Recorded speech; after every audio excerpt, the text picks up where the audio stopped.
말씀을 받는 시간입니다. 하나님의 말씀은 창세기 28장 16절에서 19절까지의 말씀입니다. 창세기 28장 16절에서 19절까지의 말씀 다 같이 함께 한 목소리로 합독하여 보도록 하겠습니다. 16절에서 19절 같이 함께 보겠습니다. 야곱이 잠이 깨어 이르되 여호와께서 과연 여기 계시거늘 내가 알지 못하였도다. 이에 두려워하여 이르되 두렵도다. 이곳이여 이것은 다름 아닌 하나님의 집이요 이는 하늘의 문이로다 하고, 야곱이 아침에 일찍이 일어나 베개로 삼았던 돌을 가져다가 기둥으로 세우고 그 위에 기름을 붓고 그곳 이름을 베델이라 하였더라. 이 성의 옛 이름은 루스더라. 아멘. 하나님의 말씀입니다. 할렐루야. 함께 따라하겠습니다. 최고의 하나님께 최선의 예배를, 최고의 하나님께 최선의 예배를. 오늘 또 최고의 하나님께 최선의 예배를 드리는 여러분 모두에게 사람의 이야기만 가득한 히스토리의 인생이 아니라 하나님의 이야기로 가득한 히즈스토리의 인생이 되실 수 있게 되기를 예수님의 이름으로 간절히 축복합니다. 오늘 제가 목 상태가 별로 그렇게 이쁘지가 않습니다. 여러분들 양해를 좀 해주셨으면 좋겠고요. 지난 주일부터 지금까지 한 번도 쉬지 않고 계속 달려왔던 것 같아요. 주일 1, 2, 3부 오후 예배, 그리고 또 목장 성기미 모임, 또 선한목자학교 강의, 그리고 난 다음에 또 저녁에 신방, 그리고 또 장례가 계속 오늘까지 이어지고, 또 새벽 설교에 또 오늘까지 이렇게 하다 보니까 목을 너무 많이 써가지고 원래 은쟁반에 옥구슬로 걸러가는 목소리인데 오늘 좀 목소리는 그렇지 고르지 못해서 여러분 저 양해를 해주시면 감사하겠습니다. 우리 옆에 분에게 인사해 주시면 감사하겠습니다. 그래도 괜찮습니다. 인사해 주세요.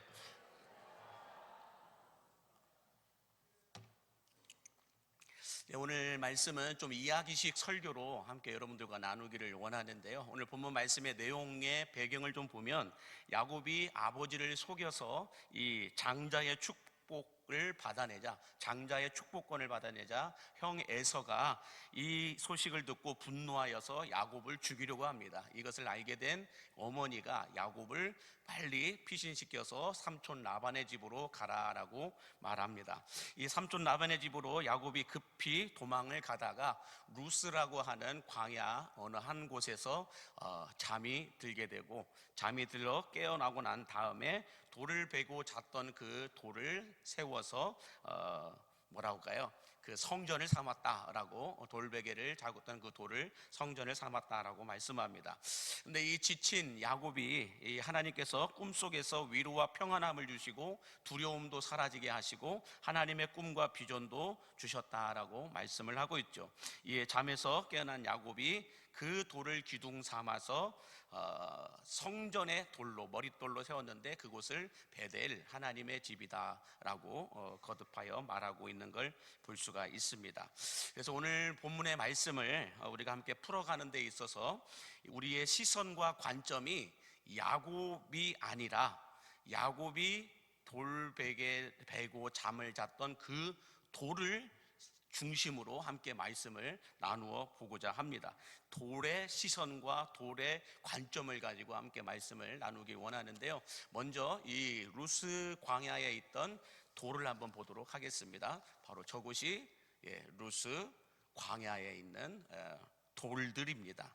자, 저 돌들 중에 어떤 돌인지는 모르겠어요. 근데 저 돌 중에 하나의 돌이 자기 자신을 이렇게 소개를 합니다. 저는 세찬 바람이 불어오는 광야에 버려진 돌, 박혀있는 돌입니다. 어쩌다 보니 이 광야가 저의 집이 되었고 누구 하나 찾아오는 사람도 없고 관심 가져주는 사람도 없는 광야에 버려진 돌, 쓸모없는 돌입니다 라고 자신을 소개합니다.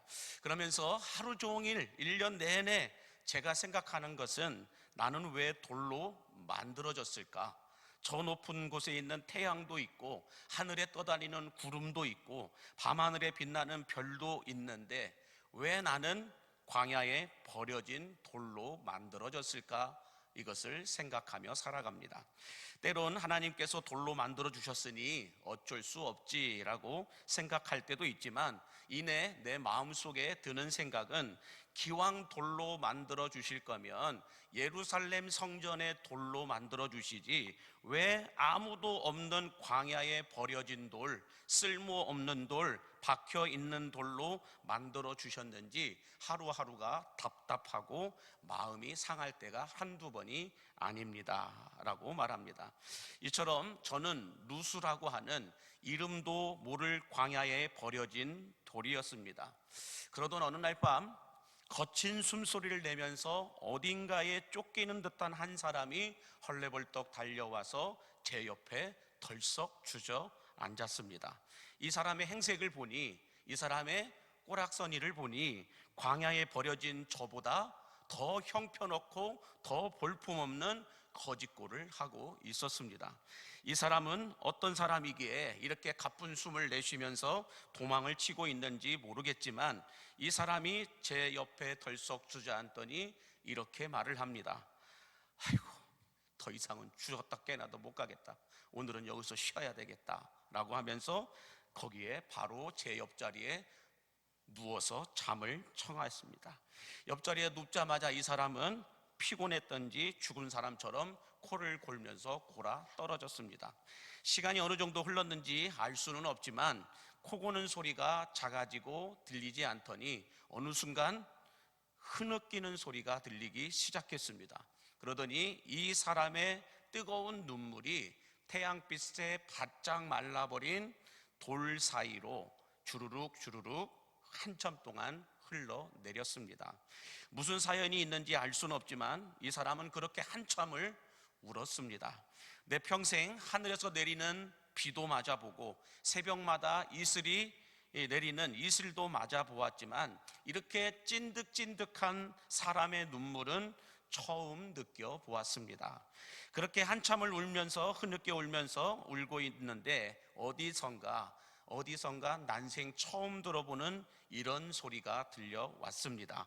그 소리가 창세기 28장 13절에서 15절에 이렇게 말씀을 하고 있습니다. 같이 함께 볼까요? 시작. 나는 여호와니 너의 조부 아브라함의 하나님이요 이삭의 하나님이라. 내가 누워있는 땅을 내가 너와 내 자손에게 주리니 내 자손이 땅에 티끌같이 되어 내가 서쪽과 동쪽과 북쪽과 남쪽으로 퍼져나갈지며 땅의 모든 족속이 너와 내 자손으로 말미암아 복을 받으리라. 내가 너와 함께 있어 내가 어디로 가든지 너를 지키며 너를 이끌어 이 땅으로 돌아오게 할지라. 내가 내게 허락한 것을 다 이루기까지 너를 떠나지 아니하리라 하신지라. 이 소리가 들리자 흐느끼며 울고 있던 이 사람이 누구랑 대화를 하였는지, 무엇을 보았는지, 무엇을 들었는지 알 수는 없지만 갑자기 벌떡 일어서더니 광야에 버려진 돌, 박혀있는 돌, 쓸모없는 돌이었던 나를 붙잡고 다시 흐느끼며 눈물을 흘리기 시작했습니다. 그런데 이 눈물은 조금 전에 흘렸던 피눈물 나는 찐득찐득한 그런 눈물과는 사뭇 다른 따뜻한 눈물이었습니다. 다시 말해서 이 사람이 조금 전에 흘렸던 눈물은 슬픔과 괴로움의 눈물이었고, 외로움과 두려움의 눈물이었고, 상처로 가득한 피눈물이었습니다. 그런데 어떤 음성을 듣고 난 이후 이 사람이 흘리는 눈물은 뭔가 해결된 듯한 눈물, 시원한 눈물, 생수 같은 눈물을 흘리고 있었던 것입니다. 광야에 버려진 돌은 너무나 궁금하고 너무나 의심스러웠습니다. 조금 전까지만 해도 모든 것을 포기하고 이제 곧 죽을 것 같았던 이 사람을 과연 누가 무엇이 이렇게 180도로 바꾸어 놓았는지 너무너무 궁금하던 차에 갑자기 이 사람이 오늘 본문 16절과 17절에서 이렇게 외치는 겁니다. 오늘 본문 16절과 17절 같이 보겠습니다. 야곱이 잠이 깨어 이르되 여호와께서 과연 여기 계시거늘 내가 알지 못하였도다. 이에 두려워하여 이르되 두렵도다. 이곳이여 이것은 다름 아닌 하나님의 집이요 이는 하늘의 문이로다 하고.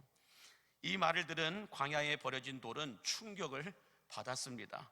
뭐라고? 하나님께서 여기에 계신다고? 아니, 아무도 없는 이 광야에 이미 하나님이 여기에 계셨었다고? 그렇다고 한다면 지금까지 오랜 시간 동안 나는 나 혼자 버려진 돌이라고 생각하고 지금까지 이 자리에서 살아왔었는데, 지금 이 자리에, 지금까지 이 시간 속에 하나님이 나와 함께 계셨다고? 이 말을 들은 버려진 돌은 충격을 받았습니다.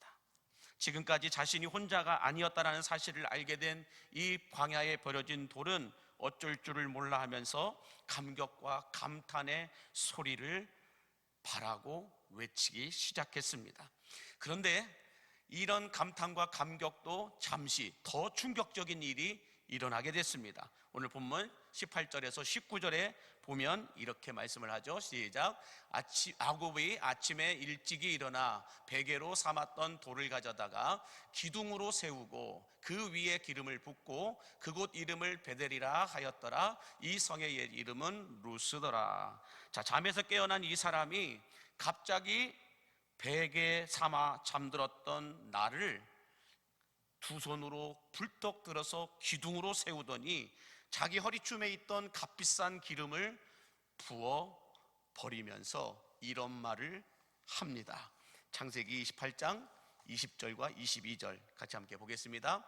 야곱이 서원하여 이르되 내가 기둥으로 세운 이 돌이 하나님의 집이 될 것이요 하나님께서 내게 주신 모든 것의 10분의 1을 내가 반드시 하나님께 드리겠나이다 하였더라. 여러분, 야곱의 이 말을 들은 광야에 버려진 돌이 얼마나 큰 충격과 함께 가슴 벅찬 눈물을 흘렸을까요? 한번 생각을 해보십시오. 자신은 그 오랜 세월 동안 아무도 찾지 않는 광야에 버려진 돌, 박힌 돌, 쓸모없는 돌이라고 생각을 하며 살아왔습니다. 그런데 어떤 사람이 자기를 똑바로 세우더니 갑자기 값비싼 기름을 부으면서 장차 이곳이 하나님의 집 베델 성전의 기둥으로 내가 너를 세우겠다라고 하면서 기름을 붓는 것입니다. 자, 여러분, 지금까지 광야에 버려진 돌은 나는 왜 여기에 있는지, 언제까지 여기에 있어야 하는지, 나는 어디에 쓰이는 돌인지 아무것도 몰랐던 자신을 앞으로 하나님의 집 베델 성전의 기둥이 될 것이다 라고 하는 그 말을 들었을 때에 여러분, 광야에 버려진 이 돌은 가슴 벅찬 최고의 순간, 최고의 예배를 하나님께 드렸을 것이다 라고 생각이 되어집니다. 자, 그러면 광야에 버려진 이 돌의 이름이 여러분 과연 무엇일까요? 베델이라고 말하실 수도 있겠지만 그런 것이 아니죠. 지금 이 광야에 버려진 돌, 박혀있는 돌, 이 쓸모없는 돌이 나중에 내가 하나님의 집 베델 성전의 기둥이 될 것이다, 머릿돌이 될 것이다 라고 하는 이 말을 들었을 때에 여러분들, 이 돌이 얼마나 가슴 벅찬 순간을 맞이하고 가슴 벅찬 예배를 드렸겠냐라는 거예요. 그렇다고 한다면 이 광야에 버려진 돌의 이름이 무엇일까요? 그 이름은 바로 저와 여러분의 이름임을 믿으시기 바랍니다. 저와 여러분의 이름이 광야에 버려진 이 돌의 이름이었다라는 거예요.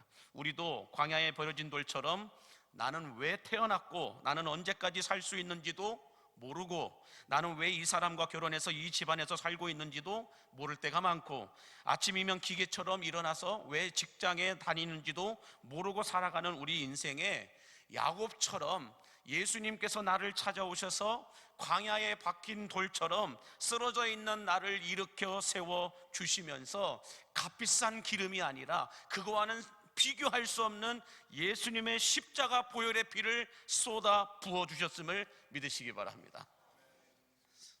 뿐만 아니라 보혈의 피로 기름 부으심을 받은 우리들에게 하나님은 이러한 약속의 말씀을 해주세요. 예레미야 1장 4절에서 7절에 보면 이렇게 말씀합니다. 여호와의 말씀이 내게 임하니라. 이르시되 내가 너를 모태에 짓기 전에 너를 알았고 내가 배에서 나오기 전에 너를 성별하였고 너를 여러 나라의 선지자로 세웠노라. 여호와께서 내게 이르시되 너는 아이라 말하지 말고 내가 너를 누구에게 보내든지 너는 가며 내가 내게 무엇을 명령하든지 너는 말할지니라. 이것 때문에 우리를 이 땅에 태어나게 하셨음을 믿으시기 바랍니다.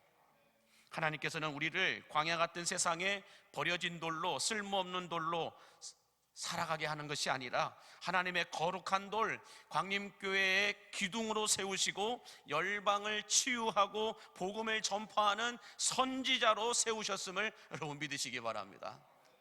그러므로 여러분, 오늘 우리가 이 야곱과 버려진 이 돌, 야곱이 돌베개 잤던 이 돌을 보면서, 이 돌의 이야기를 보면서 얻을 수 있는 메시지가 있다고 한다면 뭐가 있을까?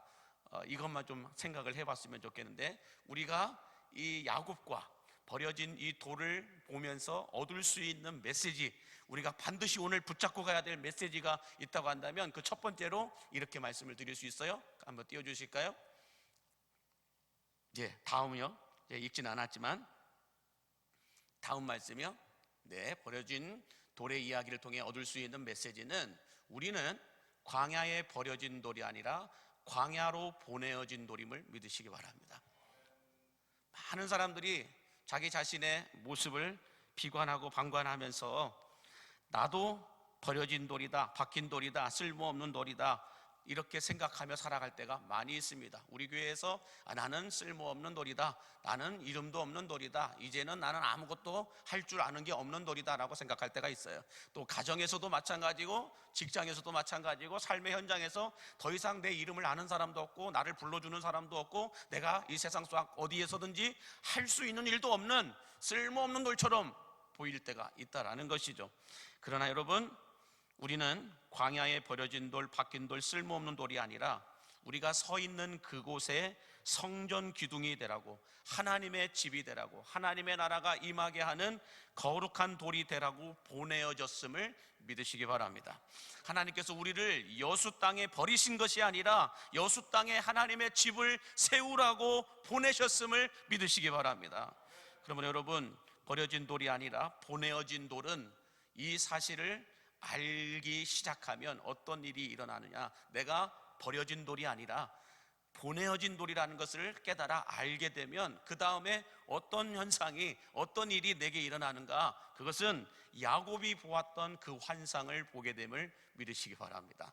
우리 창세기 28장 12절과 13절 같이 함께 보겠습니다.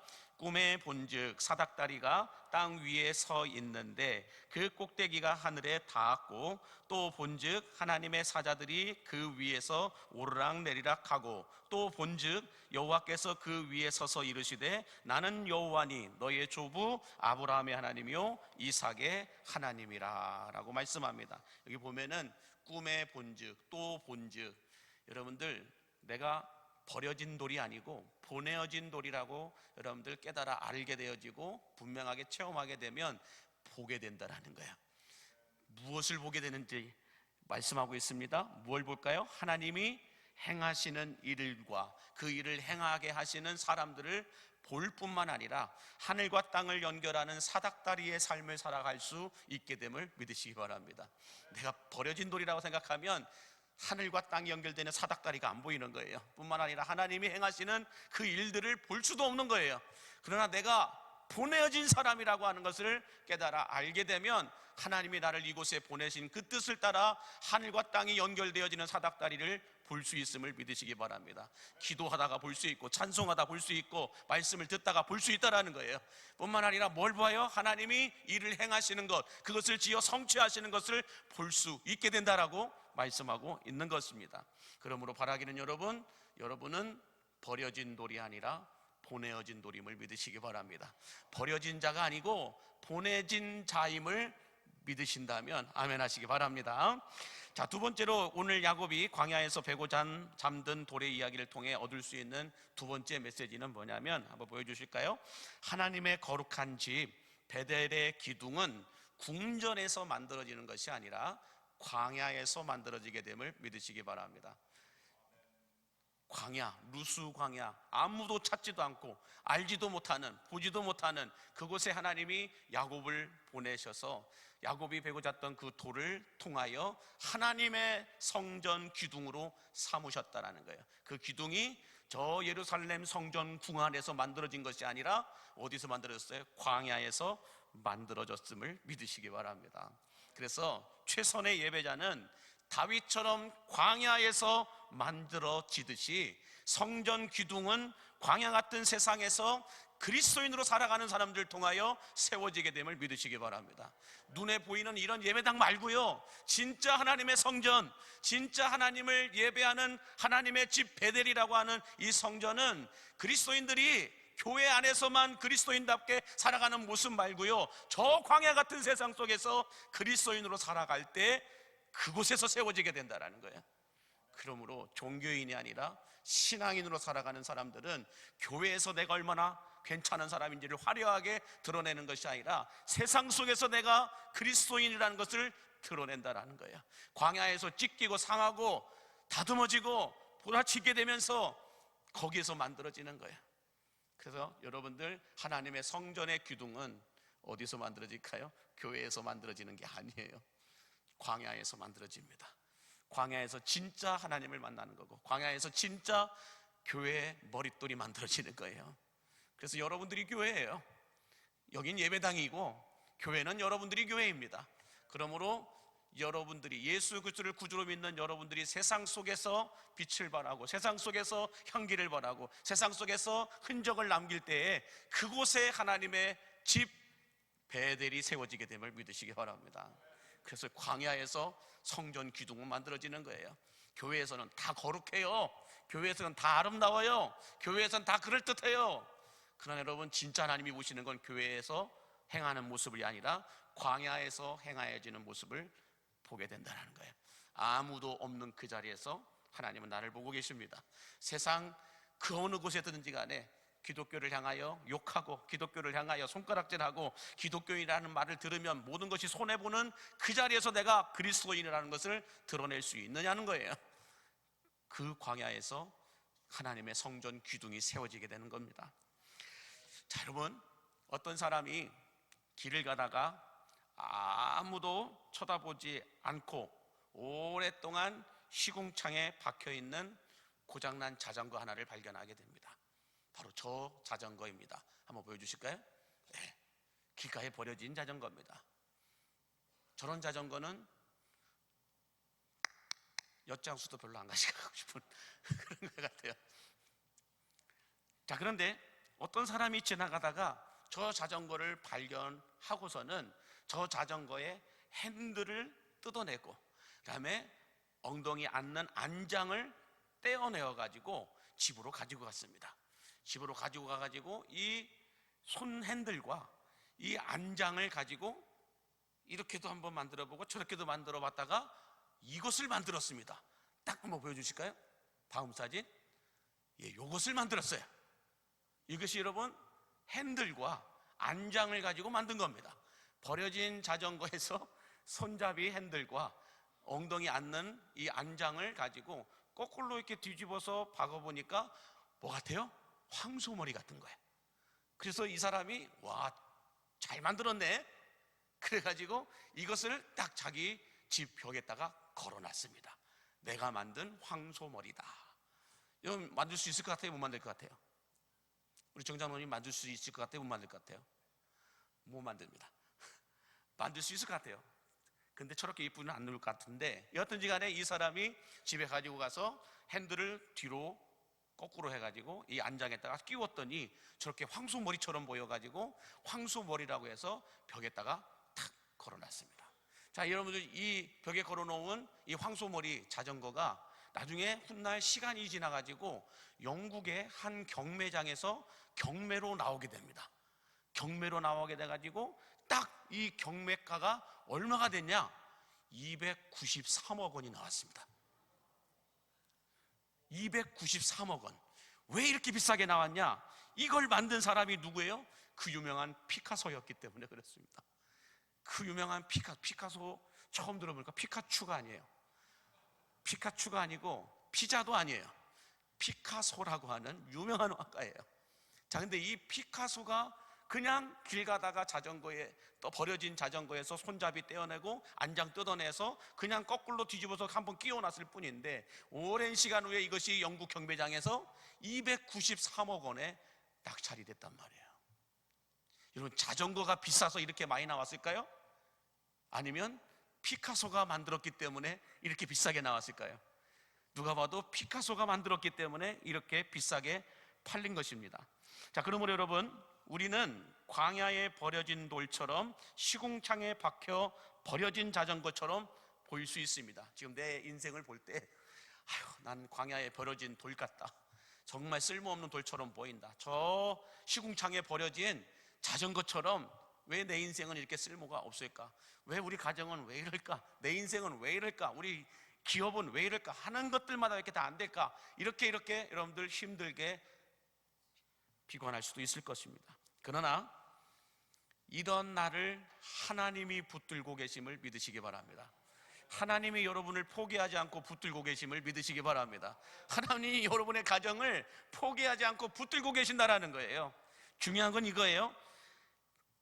피카소 손에만 들려도 버려진 자전거가 293억 원짜리가 되듯이 우리 하나님 손에 우리가 붙들려 살아가는 인생이 된다면 값으로 매길 수 없는 하나님의 최고의 걸작품이 됨을 믿으시기 바랍니다.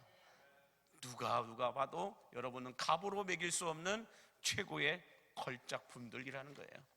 그러므로 우리는 누구와 비교할 수도 없는 하나님의 걸작품입니다. 상품은 비교합니다.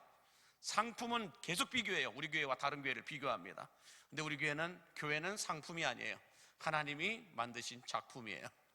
뿐만 아니라 상품은 자꾸 나와 다른 사람을 비교하게끔 만듭니다. 그러나 여러분, 나는 나예요. 하나밖에 없습니다. 그러므로 우리는 예수님의 피값으로 세워지고 만들어진 하나님의 최고의 걸작품들이심을 믿으시기 바랍니다. 그래서 이런 최고의 걸작품들을 향하여 예수님은 마태복음 6장 26절과 30절에서 이런 말씀을 해주시고 계세요. 같이 읽겠습니다. 공중에 새를 보라. 심지도 않고 거두지도 않고 창고에 모아들이지도 아니하되 너희 하늘 아버지께서 기르시나니 너희는 이것들보다 귀하지 아니하냐. 오늘 있다가 내일 아궁이에 던져지는 들풀도 하나님이 이렇게 이쁘시거든 하물며 너희일까 보냐. 이 말씀이 믿어지는 은혜가 있게 되기를 바랍니다. 이 말씀이 믿어지면 비교하지 않아요. 비관하지도 않아요. 내가 광야에 버려진 돌이라고 나를 비관하며 땅하며 살아가지 않는다라는 거예요. 하나님이 보내신 분명한 이유와 뜻이 있음을 믿으시기 바랍니다. 어느 날 야곱과 같은 사람을 만나게 하실 겁니다. 이미 우리는 예수 그리스도를 만남으로 인하여 최고의 걸작품이 되었음을 믿으시기 바랍니다. 그렇다면 우리는 걸작품답게 살아가야 할 줄로 믿습니다. 걸작품들끼리는 서로 비교하지 않습니다. 인정해 줄 뿐입니다. 피카소의 그림이든 아니면 누구의 그림이든 그 작품끼리는 서로 비교하지 않아요. 비교하는 그 사람이 수준이 떨어지는 사람이죠. 마찬가지로 하나님의 걸작품으로 세움을 받은 우리들은 비교하지 않습니다. 인정해 줄 뿐이에요. 하나님이 너의 이런 모습도 사랑하신다. 하나님이 너의 이런 모습을 통하여 일하실 것이다. 서로 인정해 주는 거예요. 그리고 기대해 주는 거예요. 왜요? 저 공중의 새들보다, 태양보다, 그 어떤 들풀보다 우리를 하나님은 귀하게 여기신다라는 거예요. 그것들도 하나님이 다 입히시고 먹이시고 채우시고 기르시는데 하물며 우리일까 보냐. 우리는 그들보다 더 귀한 존재들임을 믿으시기 바랍니다. 그러므로 하나님이 귀하게 여기시는 옆에 있는 지체들을 여러분 더 귀하게 여기실 수 있게 되기를 바랍니다. 너는 너대로 너무 아름다워. 너는 너대로 너무 괜찮은 사람이야. 아멘이십니까? 지난주 저희 어렸을 때 사진을 보고 왜 저렇게 생겼을까 라고 생각하실 분들이 있을지 모르겠지만 하나님의 걸작품임을 믿으시기 바랍니다. 여러분이 안 믿어줘서 저는 그렇게 믿습니다. 하나님의 걸작품입니다.